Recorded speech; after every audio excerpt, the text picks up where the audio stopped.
કામરેજમાં એલસીબીનો મોટો દરોડો, ટેમ્પોમાંથી 24.91 લાખનો વિદેશી દારૂનો જથ્થો ઝડપાયો.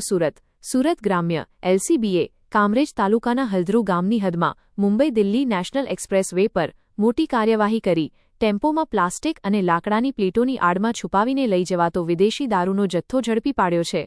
પોલીસે કુલ 24,91,044ના મુદ્દામાલ સાથે ટેમ્પો ચાલકની ધરપકડ કરી છે.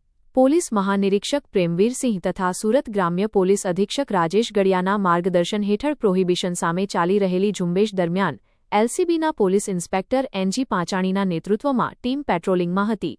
દરમિયાન બાતમી મળી હતી કે DN09M9255 નંબરનો ભારત બેન્ઝ ટેમ્પો દમણથી વિદેશી દારૂનો જથ્થો લઈને વડોદરા તરફ જઈ રહ્યો છે. બાતમીના આધારે હલ્દ્રુ ગામની હદમાં એક્સપ્રેસ વે પર નાકાબંધી ગોઠવી ટેમ્પોને અટકાવવામાં આવ્યો હતો. તપાસ દરમિયાન પ્લાસ્ટિક અને લાકડાની પ્લેટોની આડમાં છુપાવેલો વિદેશી દારૂનો મોટો જથ્થો મળી આવ્યો હતો. પકડાયેલા આરોપીની ઓળખ મુક્તાક અહમદ મોઝમ્મલ હક ખાંડાકર ઉંમર વર્ષ 40 તરીકે થઈ છે, જે હાલ દમણમાં રહે છે અને મૂળ પશ્ચિમ બંગાળનો રહેવાસી છે. પ્રાથમિક પૂછપરછમાં તેણે દારૂનો જથ્થો દમણથી વડોદરા પહોંચાડવાનો હોવાનું સ્વીકાર્યું હોવાનું પોલીસે જણાવ્યું છે.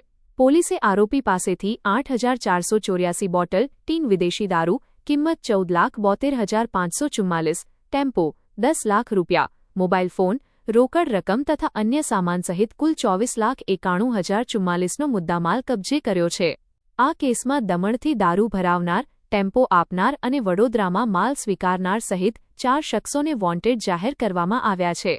પોલીસે તેમની શોધખોળ શરૂ કરી છે. આ સફળ કામગીરી એલસીબી સુરત ગ્રામ્યના police inspector NG Panchani, PSIHC Masani તથા તેમની ટીમના અધિકારીઓ અને કર્મચારીઓએ સંયુક્ત રીતે પાર પાડી હતી.